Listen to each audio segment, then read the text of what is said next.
গঙ্গা জলস্তর বৃদ্ধি অব্যাহত থাকায় বন্যা পরিস্থিতি আরো অবনতি হয়েছে মালদহের ভূতনিতে। ভূতনি জলে নতুন করে একাধিক গ্রাম প্লাবিত হয়েছে।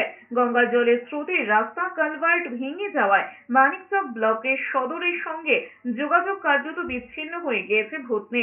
চোখটি প্লাবিত হচ্ছে গ্রাম, যার কারণে গ্রাম ছাড়া হচ্ছে মানুষ। চরম সংকটে পড়েছেন কয়েক হাজার পরিবার। অসংখ্য পরিবার আশ্রয় নিয়েছে উঁচু বাঁধে, খোলা আকাশের নিচে। ত্রাণ নিয়েও তীব্র ক্ষোভ দেখা গিয়েছে গ্রামবাসীদের মধ্যে। সরাসরি প্রশাসনের বিরুদ্ধে অভিযোগের আঙুল তুলেছেন মালদা দক্ষিণের সাংসদ ঈশা খান চৌধুরী। সেচ দপ্তর সূত্রে খবর, গঙ্গা 25.35 মিটার উচ্চতার উপর দিয়ে বইছে, যা চরম বিপদ সীমার উপরে। দপ্তরের আধিকারিকদের দাবি, শনিবার সন্ধ্যের পর থেকে গঙ্গার জলস্তর স্থির হয়েছে। পরিস্থিতির দিকে নজর রাখা হচ্ছে।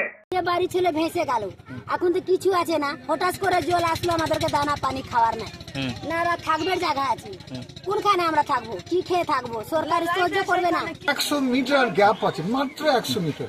ওটা আরামসে শুকনোর সময় ওরা বস্তা দিতে পারতো। কত ওয়ার্নিং পেয়েছে, কতবার আমরা ওয়ার্নিং পেয়েছি, কত সাধারণ মানুষ বলেছে ইরিগেশন দপ্তরকে, ডিএম কে, যে আগামী দিন আবার ভাঙন হবে, আপনারা অ্যাকশন নেন, কিন্তু করেনি কিছু।